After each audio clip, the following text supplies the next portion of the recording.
kasalan, no? At ito po yung gusto po natin ipakita no sa mensahe pong ito, no, na ang bawat isa may mga okasyon na inimbitahan po tayo o minsan tayo ang may okasyon tapos nag-imbita po tayo. Alam niyo po ba mamaya mga kapatid sa matutunghayan po natin sa Mateo verse 22 na kung saan ay minsan na nag-imbita ang isang hari pero walang tumugon.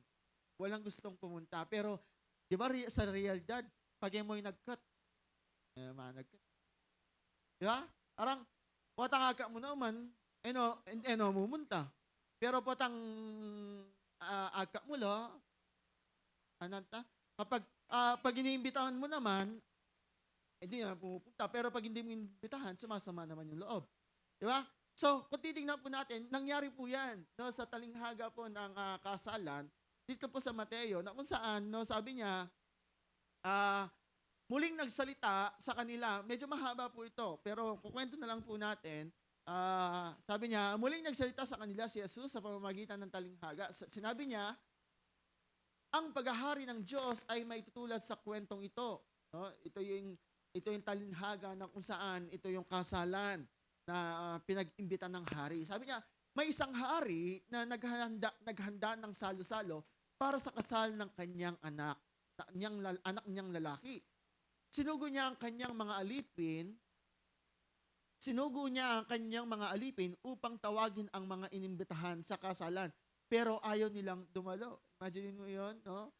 Isang hari, tapos inimbitahan mo na nga, nagsugo ka pa ng mga pwedeng magdala o mag-asundo sa kanila, pero hindi sila dumalo.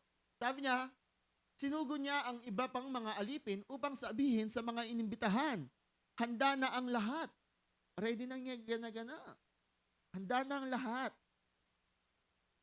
Nakatay na ang aking mga baka at iba pang pinatabang hayop, nakahanda na ang pagkain, kaya pumunta na kayo rito. Maka-ready na, nanano ko pa. Parang gano'n yung dating. Di ba? Ito yung sabi ng hari. Binili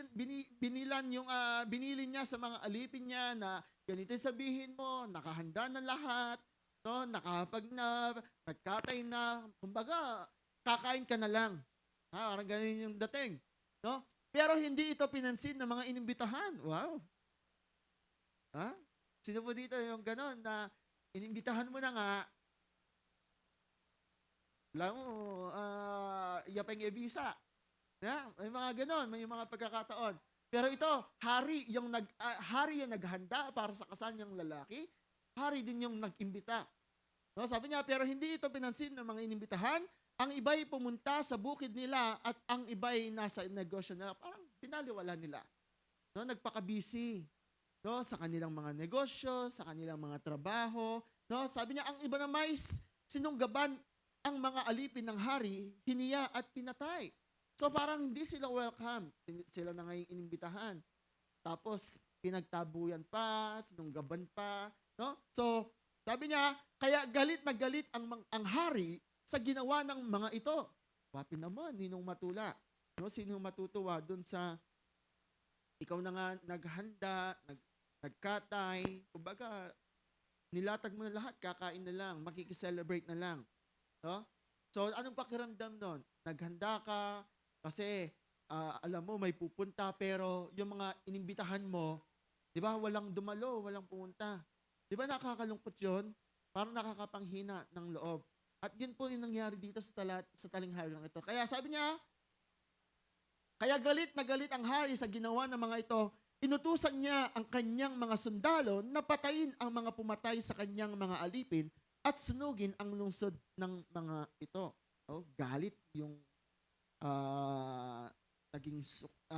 naramdaman ng hari.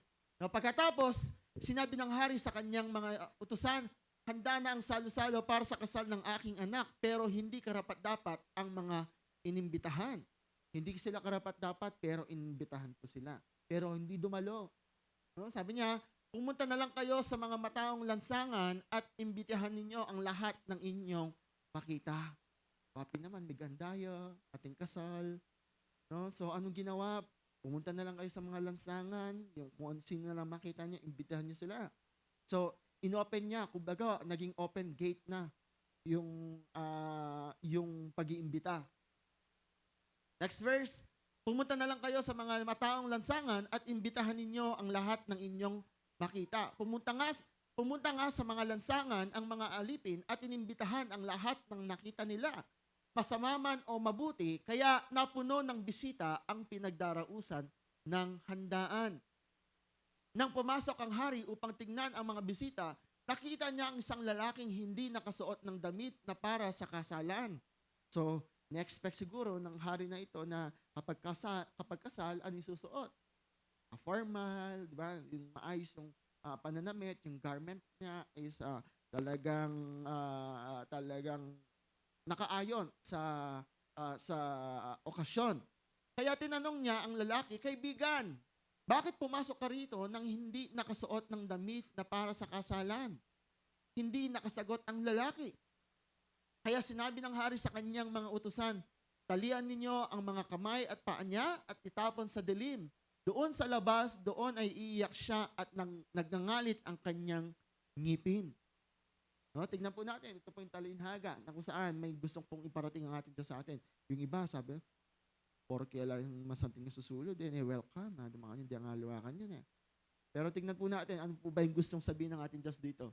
Pagkatapos, sinabi ni Jesus, marami ang tinawag, many are called. No? Marami ang tinawag ng Diyos na mapabilang sa kanyang kaharian, ngunit kakaunti ang pinili. Familiar po tayo sa salitang many are called, but few are chosen. No?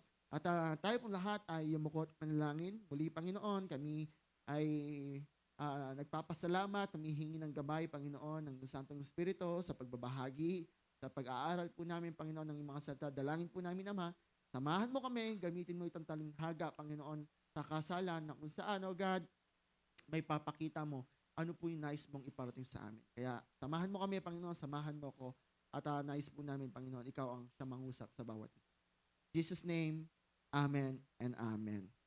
No, katulad po ng ating nabasa, mga kapatid, ito yung pangyayari sa kasalan, ito yung talinghaga ng kasalan, na kung saan ang hari ay nag-imbita siya para sa kasalan ng kasal ng kanyang anak, no? At ito'y dinadaos sa isang lugar, no? Sa isang dausan ng okasyon, kumbaga events place, no?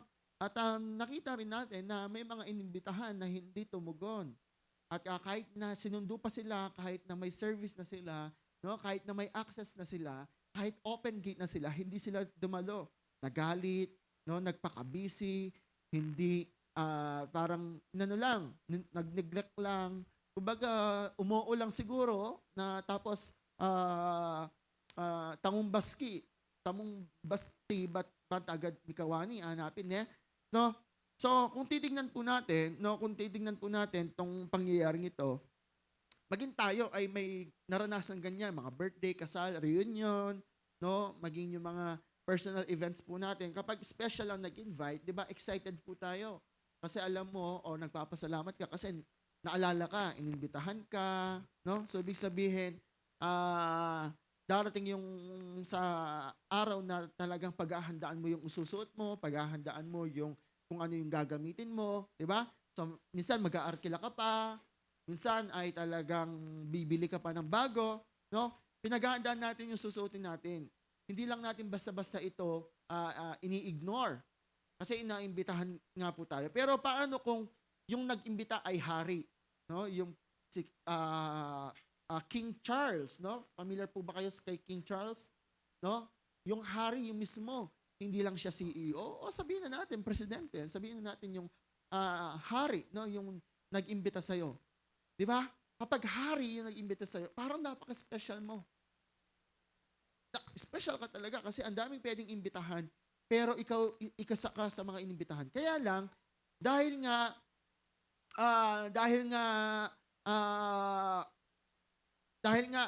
ah, ayaw mong tumugon, binaliwala mo, hindi ka umaten.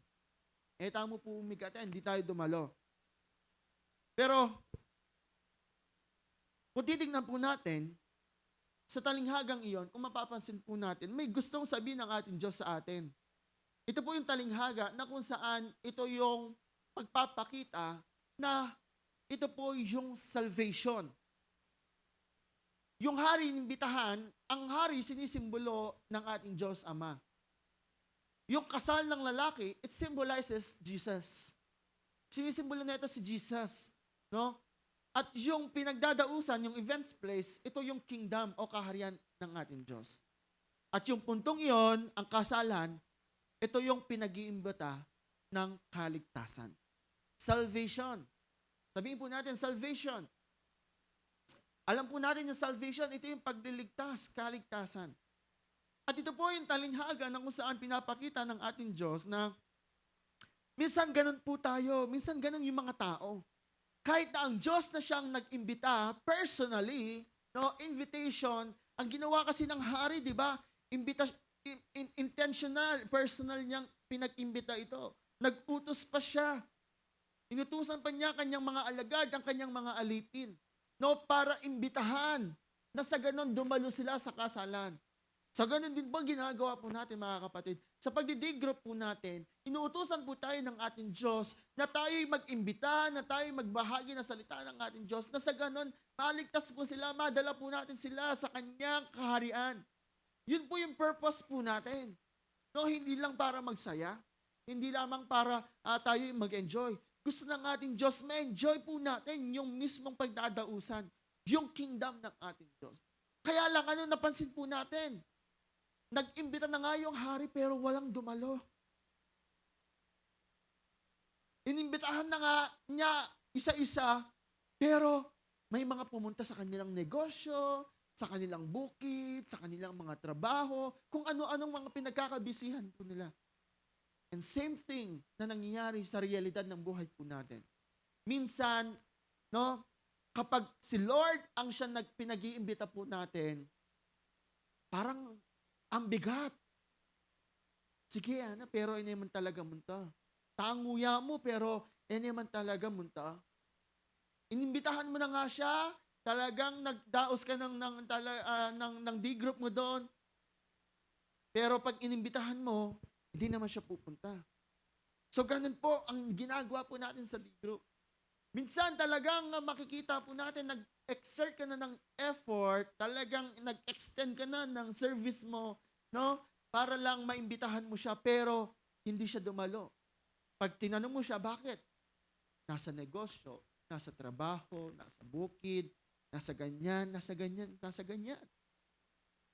Kaya nga, ang sinabi kanina, many are called. Ang daming mga tinawag. Pero kakaunti lang yung pinili. Kasi kakaunti lang ang tumugon. Yung imbitasyon ng ating Diyos ay pagpapakita, no? Dahil ang hari ay sinisimbolo ng Diyos Ama, ang anak ay si Jesus, ang handaan, o yung pinagdadausan, yun yung po yung kingdom ng ating Diyos. Ibig sabihin, yung kaligtasan ay hindi aksidente lamang yan. Yung kaligtasan o yung pag-imbita sa salvation, it's an intentional thing na kailangan po natin gawin ito dahil ito ang Diyos mismo ang siyang nagpapakita o nagtatagubilin sa atin. Di ba sabi niya, humayo kayo, ito yung bilin ng hari sa atin. Dahil ikakasal ang kanyang anak, si Jesus. Sa Revelations po kasi, ang church ay makikipagkasal kay Jesus. Familiar kayo sa Revelation? Sino na nakabasa nun? Totoo po, di po ako nag-ano. Ibig sabihin kasi, kapag nakipagkasal ka, you are being intimate, having an intimate. So makikipagkasal ka, wala nang hiwalayan yon. So ganun po yung mangyayari pagdating sa rapture. Makikipagkasal po si Jesus sa church. Tayo yun, makikipagkasal. Pero sa panahon ngayon, habang di pa po dumadating si Lord, yung talinghagang ito, sinapakita na ikakasal. So, ibig sabihin, hindi literal na ikakasal si Jesus. No? Ikakasal, ibig sabihin, iniimbitahan ka para magkaroon ng relasyon. Iniimbitahan para magkaroon ka ng connection sa Kanya. Iniimbitahan para magkaroon ka ng ugnayan sa Kanya. Pero pansinin po natin, kapag nag-imbita tayo, di ba? Punta tayo anniversary, punta tayo sa church, imbitahan mo ng ganyan. Ay, ela po pakibat din. Ay, hindi po tutugon yung mga yan. May mga ilan.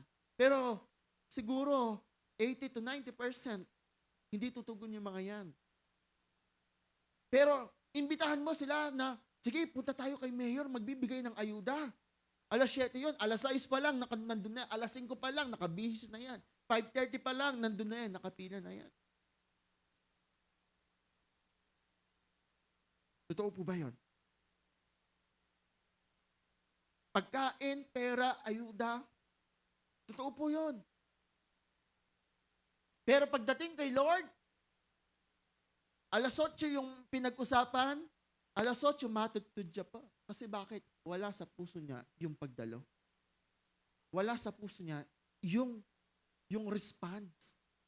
At yun po yung nakakalungkot na pangyayari sa realidad ng buhay po natin. Pagdating kay Lord, no, ino-offer na nga niya yung salvation. Siya na nga yung nag-iimbita para sa'yo. Pero nakakalungkot, iilan lang ang tumutugon. Sa 20 na imbitahan, mangyaring isa, 2 lang ang tumugon. Yung isa napilitan pa. At yun pong isang napilitan na yon or yung isang taong yon, mga kapatid, minsan dumarating sa punto na hindi nakaayon yung kanyang pananamit, no? Sa mismong okasyon na pinupuntahan. Tingnan po natin mamaya, no? At alam po natin may danger kapag tayo ay hindi tumugon. Sabi ng talata, ang iba ay binaliwala ang kanyang paanyaya. Binaliwala ang paanyaya ng hari, naging abala sa bukid sa negosyo. May iba-ibang treatment, pinagmaltratuhan, nagalit, pinagpapatay ang mga nag-imbita. May mga ganun po mga kapatid. No? Hindi lahat ng rejection ay nagiging dramatic. No, hindi yung harap-harapan na ayoko, hindi ako pupunta. Minsan mga kapatid, yung rejection ay nasa silent mode lang, nasa silent phase lang. Ito yung inimbitahan, pero sa puso nila, wala naman talaga. Hindi ka nire-reject ng actual or personal, pero sa puso, sana makuna ka. Sana umalis ka na. Sayang yung oras ko sa pakikinig sa'yo. Minsan ganun po tayo. Sa pagbabahagi po natin ng salita, invite tayo ng invite. Pero yung taong ito, no, nakikinig lang pero wala sa puso. Yun po yung sinasabi po natin, nare-reject po tayo silently. Yung tipong talagang entertain ka, talagang pinapahayag mo yung salita ng ating Diyos. Pero silently pala ay nire-reject ka na. So ang katotohanan mga kapatid, sa pag-iimbita, hindi naman masama na nagiging busy po tayo sa mga trabaho po natin. Pero kung mismong Diyos, kung mismong ang hari ang siya nag-iimbita sa ating mga kapatid. Kapag ang hari, ang Diyos ang siya nag-iimbita sa iyo, ibig sabihin, importante ka. Mahalaga ka. Minsan ganun tayo. Minsan ganun yung mga tao. Kahit pinapakita mo na mahalaga ka sa kanila, pero dahil ayaw nila, po talaga bisa rin. Kaya kung ayaw, ang daming dahilan. Pero kung gusto, ginugumagawa ng paraan. Daming paraan. Kasi bakit? Bakit hindi dumadalo? O bakit hindi pumapayag? Kasi para kay Lord. Pero try mong sabihin na si pastor magbibigay ng mga ganito, mga groceries. Si ganyan, may mga bisita, yung mga Koreanong missionaries. Mabilis pag ang alas 4, tuna ka rin. Diba?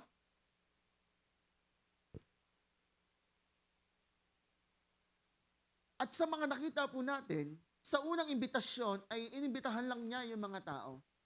Ngayon, may mga specific or particular group o na mga community yung hari na inimbitahan. Yun lang yung kung sino lang yung kailangan imbitahan, yun lang inimbitahan niya. Pero dahil walang tumugon, inopen niya, nag-extend yung invitation.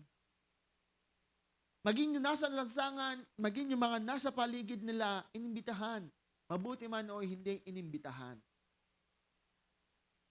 Kaya nga, kung pagbabatayan po natin yung prinsipyo ng Bible, no, through Jesus, nagkaroon tayo ng access. na-open yung invitation niya para magkaroon ka ng salvation, para magkaroon ka ng pag-anyaya. So ganun po yung ginawa ng hari. Hindi na lang niya nilimitahan sa mga taong, lahat ng mga tao sa isang community. Bagkus, inopen niya ito, yung invitation. Binuksan niya yung paanyaya sa bawat isa, mabuti man o hindi. Mayaman man o hindi. Nasa lansangan man o hindi, inimbitahan niya ang lahat. Maging sa buhay po natin, mga kapatid, sa buhay po natin, if you feel, hindi ka, kung sa tingin mo, hindi ka pinapahalagahan ng sino man, wala kang value, you are worthless, no? Sa mata ng iba, mga kapatid, ito yung sinasabi ng ating Diyos, iniimbitahan ka niya para dumalo sa kasalan ng kanyang anak. Ibig sabihin, mga kapatid, yung kaligtasan ay iniimbitahan po tayo ng ating Diyos para dumalo, no, sa pagliligtas ni Jesus. Kung feeling mo hindi ka worthy, ito yung good news na sinasabi ng ating Diyos. Salvation is offered free. Sabi niya, di ba? Nagkatay na, nagluto na, nakalatag na yung kakainin. Dadalo ka na lang. Uupo ka na lang, kakain ka na lang. Ganun yung talinhaga na sinabi dito. Parang sa salvation. Walang ibang puhunan. Hindi mo na kailangan ng good works. Yung good works kasi bunga na lang yan ng pagliligtas. Pero yung iba kasi, para daw maligtas sila, kailangan lumuhod pa sila, simula doon, magpenitensya pa sila, kailangan mag-charity works muna sila, kailangan talagang magbihis, maganda muna sila, talagang gagawin nila yung mga best efforts nila.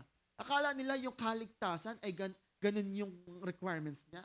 Katulad ng talanihaga, wala silang ginawa, hindi naman sila karapat-dapat, pero inibatahan para makisalod, para dumalo sa kasalan ng kanyang anak. Mapamayaman man o hindi, nasa lansangan man, mabuti man o hindi, naging open yung invitation. Ganon din tayo, mga kapatid. Mangyaring ikaw ay naimbitahan ng isa man sa inyo, yung katabi mo man, naimbitahan ka, mga kapatid. Tumugon ka, ibig sabihin, nagkaroon ka ng tamang response, no, sa pag-aanyaya ng ating Diyos. At ngayon, inaanyayahan tayo, mga kapatid, no? Maging yung pamilya po natin, maging yung mga nasasakupan po natin, pinag-iimbita ng Diyos yung kaligtasan. Kaya lang, libre na nga, kakain ka na nga lang. Oo, minsan nga sa church, uupo ka na nga lang. Di ba? Pero pag inimbitahan mo sila sa mga ganito, sa mga inuman, kahit walang aircon, pupunta sila. Sa church, kompleto na. May aircon na, malamig na, may uupuan ka na lang. Minsan may pagkain pa. Andiyan kapagal mo na mag-invite, nung alaki ang puso mo ipamagdalo, kapamorin mo ito. Totoo po, di ba? Nakakalungkot, pero yun katotohanan. Kaya nga, mga kapatid, makikita po natin dito, many are called. Ang daming mga tinawag, pero kakaunti lang yung tumugon. At ang bawat tumugon, pinili ka ng ating Diyos. Akala nila kasi yung pag-iimbita natin sa church ay para happy-happy lang, paramihan lang. Mga kapatid, pinag-iimbita natin yung church na sa ganon magkaroon din sila, no, ng salvation. Libre na nga lang yung salvation. Sabi sa, di ba, sa Romans 6:23, no, ang kabayaran ng kasalanan, kamatayan. Pero ang libreng kaloob ng Diyos ay buhay na walang hanggan. Pero bakit ang dami pa rin hindi nagre-response? Ngayon, may isang pagkakataon dito, kung titignan po natin, sa verse 11 and 13, sabi niya dito, pumasok ang hari. Nang pumasok ang hari upang tingnan ang mga bisita, nakita niya ang isang lalaking hindi nakasuot ng damit na para sa kasalan. Kaya tinanong niya ang lalaki, kaibigan, bakit pumasok ka rito nang hindi nakasuot ng damit na para sa kasalan? hindi nakasagot ang lalaki. Kaya sinabi ng hari sa kanyang mga utusan, talian ninyo ng mga kamay at ang paa niya at itapon sa dilim. Doon sa labas, doon ay iiyak siya at nagangalit ang kanyang ngipin. Ano po yung gusto sabihin ng ating Diyos dito? Mga kapatid, may mga pagkakataon sa buhay po natin, nakala natin, no? Kapag umattend ka sa kasalan, kahit nakatsinelas ka lang, akala mo, welcome ka na. And same goes with the kaharian ng ating Diyos. Inimbitahan ka ng ating Diyos. Ibig sabihin, imbitahan ka, isuot mo yung nararapat na damit, nararapat sa kasuotan mo. Iba yung talinhaga na kung saan ito yung pagpapakita na paano tayo tutugon. Kailangan may malinis na puso, no? Walang bahid na kasalanan. Hindi dahil sa good works mo, hindi sa kung anong ginawa mo, kundi sa kung ano ang nais ng ating Diyos. Sabi niya sa 2 Corinthians 5 verse 21. Sabi niya, tayo ay naging katuwiran ng Diyos sa pamamagitan niya. So nais ng ating Diyos na lumapit tayo na may tamang puso, na may matuwid na puso. Oo, nagkasala ka. Pero mga kapatid, kahit na nagkasala ka, kapag inimbitahan ka, di ba? Kahit na mangyaring yung iba nga, di ba? Pag inimbitahan po natin, kapag may church, may activity, may anniversary, di ba? Kahit na simpleng tao yan,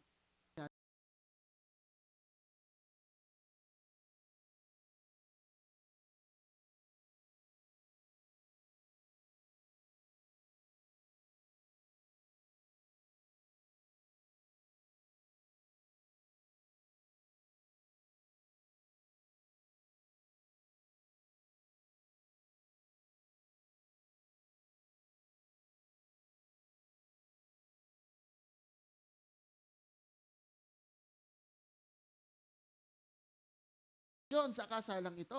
At ito yung hindi literal na damit. Hindi ito literal na susuotin po natin. Sabi niya sa 2 Corinthians 5:21, tayo kailanman na hindi nagkasala si Kristo, ngunit alang-alang sa atin, ituturing niya tayong itinuring siyang makasalanan para sa pamamagitan niya ay maituring tayong matuwid ng Diyos. Nais ng ating Diyos, kaya nga inimbitahan ka niya, na sa ganon maging matuwid yung buhay po natin. Maranasan po natin, makita niya yung katuwiran. Sa paanong paraan po, sa Isaiah 61 verse 10, ito po yung sinasabi, na hindi ito literal na damit, nakaputi ka, no? Ito yung literal, hindi yung literal na talagang pabonggahan ng suot. Ito yung gustong sabihin na isuot po natin. Sa Isaiah 61 verse 10, sabi niya, nalulugod ako sa Panginoon kong Diyos dahil para niya akong binihisan ng kaligtasan at tagumpay. Ano po yun? Damit ng kaligtasan. Hindi yung literal na damit. And minsan, ganun tayo. Akala natin, dahil maganda yung damit po natin, dahil maayos yung damit po natin, puti yung damit po natin, pero yung puso po natin, hindi naman matuwid. Mga kapatid, katulad ng at katulad sa talinhaga, no? Pinapakita dito na bakit ganyan ang suot mo? Balikan po natin yung 11 verse 13. Pero tapusin na muna po natin to. Sabi niya, para akong lalaking ikakasal na may suot na katulad ng magandang damit ng pari o babae sa kasal ng may alahas. Sabihin, mga kapatid, haharap tayo ng nakasuot yung kaligtasan. A gown of salvation. No, a garment of salvation. Yun po yung pagliligtas. Sabi niya, pansinin po natin, hindi mo kailangan magtahi, hindi ka nagtahi ng iyong damit, ang Diyos ay pinasautan ka ng isang garment ng kaligtasan. Kasi bakit? Tumugon ka. The moment na inimbitahan ka ng ating Diyos, tumugon ka, mga kapatid, binibihisan ka ng Diyos, no, ng katuwiran. Kasi bakit? Sa puso mo, napakahalaga ng pag-iimbita, ng pag-anyaya. Pero may mga pagkakataon kasi minsan na inimbitahan ka na nga para lang masabing nakapunta ka, andyan na ang susulod mo, punta na ka mo. So, same goes sa realidad ng spiritual po natin, mga kapatid. Minsan, Akala natin tayo ligtas. Pero pag nasa kaharian na tayo ng ating Diyos, sa verse 11 to 13 ng Matthew, no? Malapit na po ako matapos, mga kapatid. Tingnan po natin dito. Nang pumasok ang hari upang tingnan ang mga bisita, nakita niya ang isang lalaking hindi nakasuot ng damit na para sa kasalan. Alam niyo mga kapatid, ito yung mangyayari sa atin. Kapag naligtas ka, may access tayo sa langit. Nakabihis ka ng kaligtasan. Hindi ikaw yung nagtahi, ang Diyos ang siya nagbihis sa'yo. Hindi ikaw yung pumili ng damit mo, hindi ikaw yung nagpatahi ng damit mo, ang Diyos ang siyang nagpasuot sa'yo. May kinailangan i-chingmeng para pasukad ka, para patahi ka. Ang Diyos mismo ang siyang nagsuot sa'yo, no? Ng suot ng pagliligtas. Kaya lang, ito nangyari. Kaya tinanong niya ang lalaki, kaibigan, bakit pumasok ka rito nang hindi nakasuot ang damit na para sa kasalan? So, ganun din po yung sinasabi mga kapatid. Sometimes, no, may mga tao na akala nila dahil nasa church sila, maayos ang suot nila, akala nila ligtas na. Kasi bakit? Tumulong sila, akala nila nag-good work sila, nag-charity work sila, no? Pero wala sa puso yung paglilingkod, wala sa puso yung pagsuko. Mga kapatid, sabi niya, kahit na nandun ka, hindi ka kinikilala ng Diyos bilang isang bisita. Kaibigan, bakit ka pumasok rito? Hindi sinasabi ng Diyos na hindi ka welcome. Ang tanong, nung ba tumugon ka, naging tama ang puso mo? Nung tumugon ka, nakita mo ba ang pagtutuwid ng Diyos sa'yo? Pinili ka ng Diyos, tinawag ka ng Diyos. Pero kokonti lang ang sumunod. Kokonti lang ang tumugon. Dahil kokonti lang ang pinili ng Diyos. Sabi niya dito, hindi nakasuot ng damit na para kasalan. Ibig sabihin, wala yung pagliligtas sa'yo. Hindi nakasagot ang lalaki. Akala niya kasi ligtas siya. Porque tumulong siya, porque gumawa siya ng mabuti sa kanyang kapwa, akala niya yun na yung pagliligtas. Ang pagliligtas, mga kapatid, ay libre lang yan. Wala ka nang kailangan gawin. Ang kailangan mo lang ay tumugon ka. Tumugon na may tama ang puso. Na alam mo, ang Diyos ang siya nag-iimbita sa'yo para magkaroon ka ng tamang relasyon kay Jesus. Para makipagkasal ka sa Kanya, para makipag-ugnayan ka sa Kanya, para makipag-connect ka sa Kanya, para makipag-relasyon ka sa Kanya. Minsan kasi pumupunta tayo ng church na hindi nakabihis ng pagliligtas.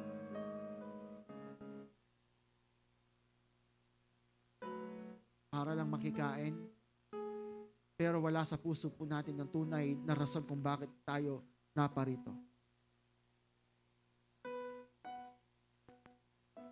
Verse 13, kaya sinabi ng hari sa kanyang mga utusan, talian ninyo ang mga kamay at paa niya at itapon sa dilim. Doon sa labas, doon ay iiyak siya at nagangalit ang kanyang ngipin. Alam niyo po ba kung ano yung sinasabi dito? Talinghaga, pero ang pinapatungkulan dito, yun po yung impyerno. Mga kapatid, ang tunay na pagliligtas, ang Diyos ang siya makakapagsabi kung sino ang matuwid. Inimbitahan ka ng Diyos, tumugon ka ng tama. Alam mo kung ano yung dahilan kung bakit ka tutugon. Kasi gusto ng ating Diyos na magkaroon ka ng relasyon. Hindi ka pupunta para lamang masabing pumunta ka para mapabilang bilang isang religious people, religious person. Pumunta ka dito hindi para sa relihiyon. Ang nais ng ating Diyos, pumunta ka ng may relasyon sa Kanya.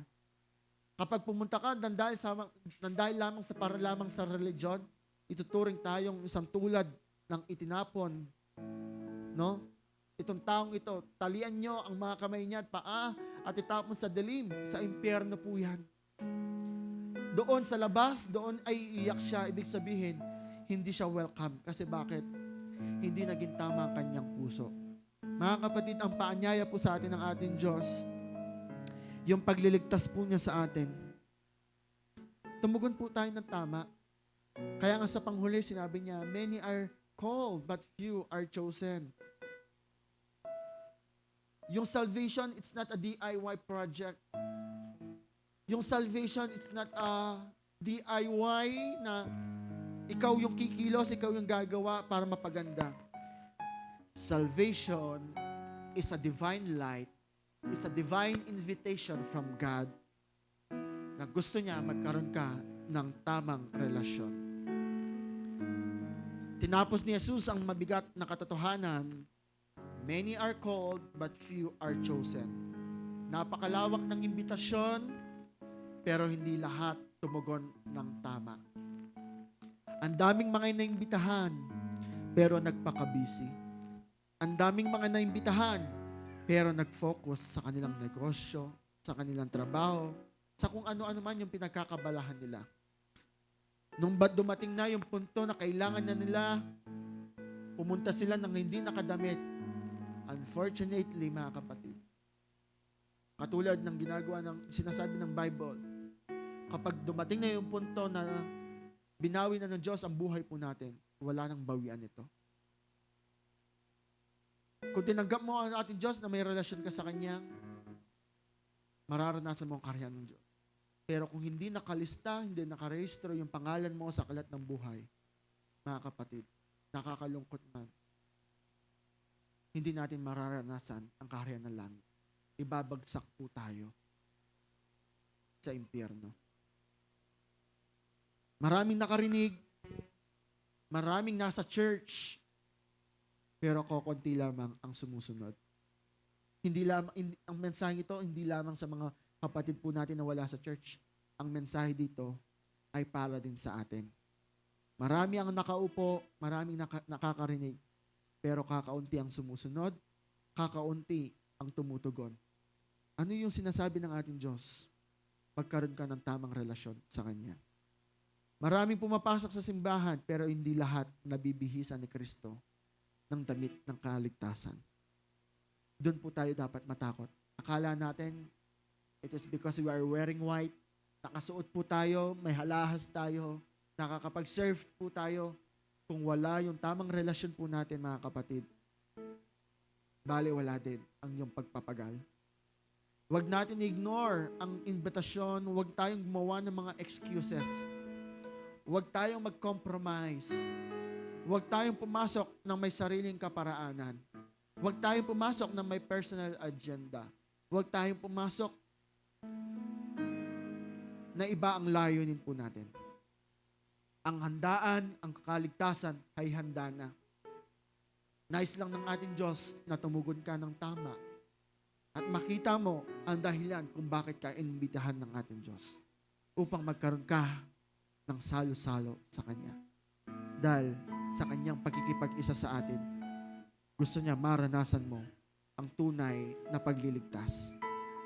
Ang tanong, iniimbitahan ka ng Diyos ngayon, tutugon ka ba?